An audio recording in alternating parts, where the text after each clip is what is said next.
भाभी राधा को तो उसी दिन घर से निकाल देना चाहिए था जिस दिन राकेश की मौत हुई थी, लेकिन आपने उसे सीने से लगा कर रखा हुआ है।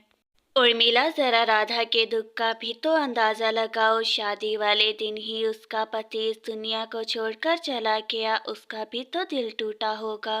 भाभी, एक तो राधा राकेश की विधवा है और दूसरा आपने उसको सारा बिजनेस संभालने के लिए दे दिया है, ये बिल्कुल भी उचित नहीं है।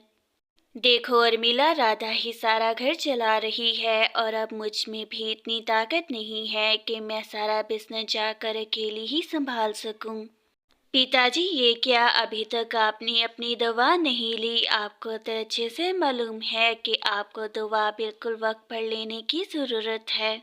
राधा बिटिया, तुम तो अच्छे से जानती हो कि मुझे ये दवा खाना बिल्कुल भी पसंद नहीं है, लेकिन जब तुम कहती हो तो खानी ही पड़ती है मुझे। ठीक है पिताजी, तो अब मैं काम से आ गई हूँ, अब आप अपनी दवाई खा ले, वरना आपका बीपी बिल्कुल हाई हो जाएगा और फिर माँ बहुत डांटेंगी। राधा के कहने पर उसके पिताजी भी दवाई खा लेते हैं और उनको दवाई देने के बाद राधा वहाँ से चली जाती है और अपना काम ऑफिस का करना शुरू कर देती है। और फिर कुछ ही समय बाद राधा की सास उससे ऐसे कहती है, देखो राधा बेटी, ये बिल्कुल भी अच्छी बात नहीं है कि तुम सारा दिन ऑफिस में भी काम करती हो और घर भी आकर सिर्फ काम ही करती रहती हो।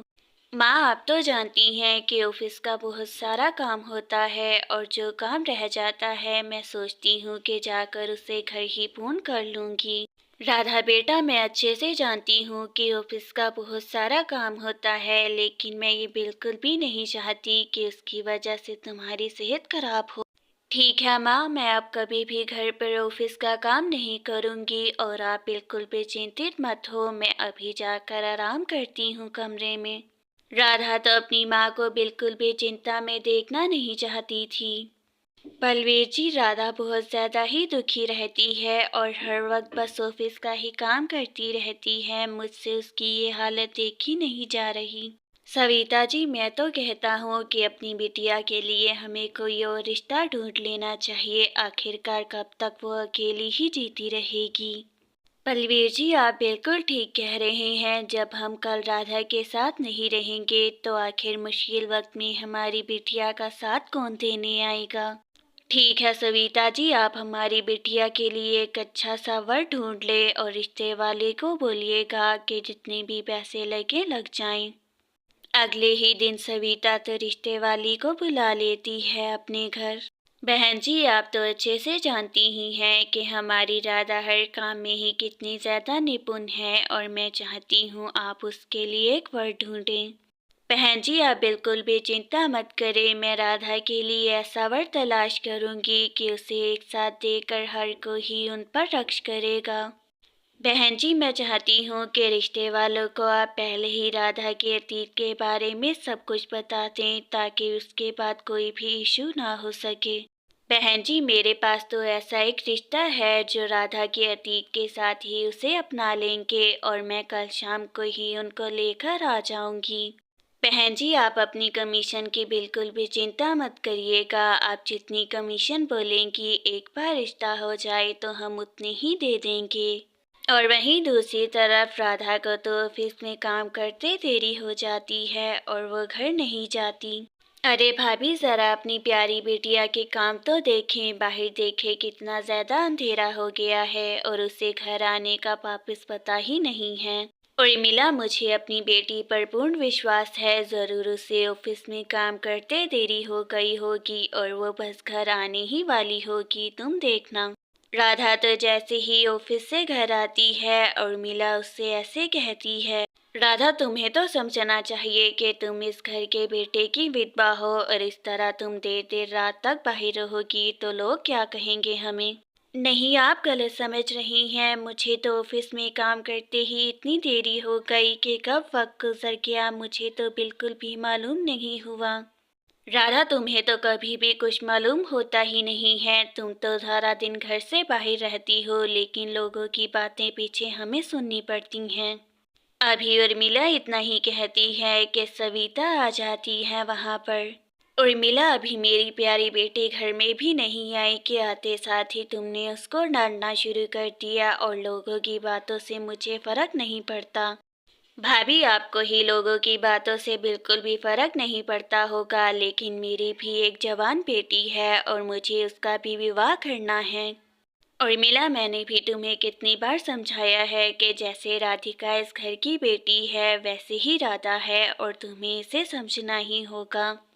उर्मिला को तो बहुत गुस्सा आता है और वो वहाँ से बिना कुछ कहे ही चली जाती है। राधा बेटी, मुझे लोगों की बातों की बिल्कुल भी चिंता नहीं है, लेकिन तुम्हारी बहुत ज़्यादा चिंता रहती है, तो आइंदा से तुम वक्त पर आ जाना। माँ, मैं जानती हूँ कि जब मैं घर पर वक्त पर नहीं आती तो आप बहुत ज़्यादा चिंतित हो जाती हैं, लेकिन ऑफिस का काम ही बहुत ज़्यादा था। ठीक है राधा, तो तुम कल काम पर नहीं जाओगी। तुम तो जानती हो कि तुम्हारे बाबा को डेली चेकअप के लिए डॉक्टर साहिबा के पास लेकर जाना है हमें। और जैसे ही रात होती है रिश्ते वाले भी राधा को देखने के लिए आते हैं। बहन जी, आपकी बेटी तो बहुत ज़्यादा ही सुंदर है और इसमें वो हर गुण है जो मैं अपने प्यारे भाई के लिए उसकी पत्नी में तलाश कर रही थी।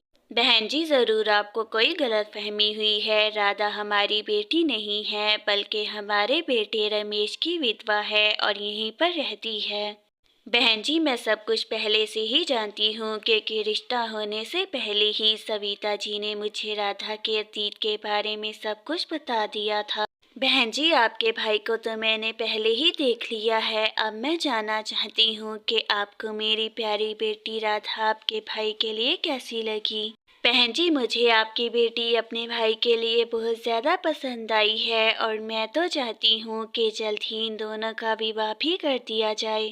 राघव की बहन तो रिश्ता पक्का कर कर वहाँ से चली जाती है जल्द ही। राधा, मैंने इस क्षण के लिए कितने वर्षों से प्रतीक्षा की है कि जब मेरी भी बेटी की जिंदगी में दोबारा खुशियाँ आएंगी। आज मैं बहुत खुश हूँ। लेकिन माँ, मैं आपको अकेली छोड़कर नहीं जाना चाहती हूँ और आप ही मेरा परिवार हैं। मैं ये विवाह उस राघव से कभी भी नहीं करूँगी।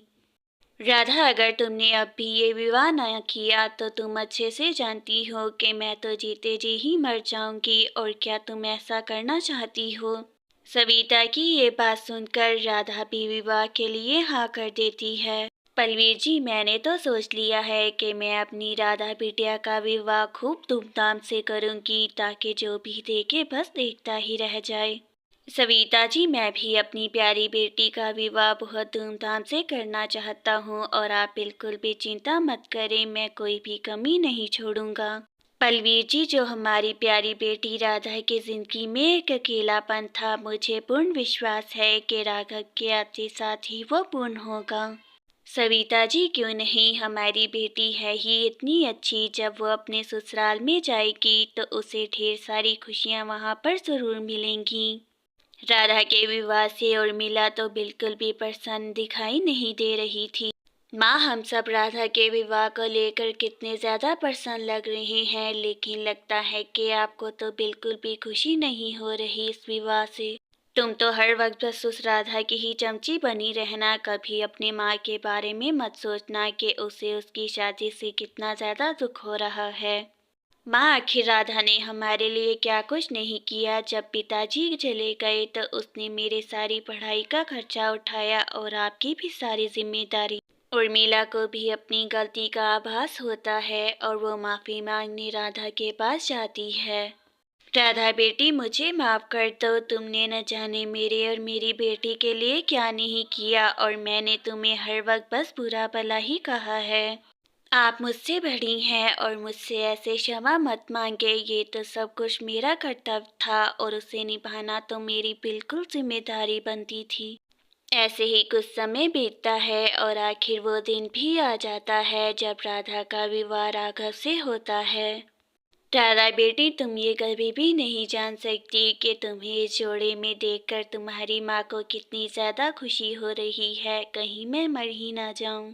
सविता के इतना कहते साथ ही राधा तो जोर जोर से रोने लगती है। राधा बेटी, मुझसे वादा करो कि अब आइंदा के बाद तुम जिंदगी में कभी भी नहीं रोगी, क्योंकि मैं चाहती हूँ मेरी बेटी हंसती रहे बस। सविता की इतनी कोशिशों के बाद आखिरकार उसके बेटे के भी जीवन में बहुत ज़्यादा खुशियाँ आती हैं।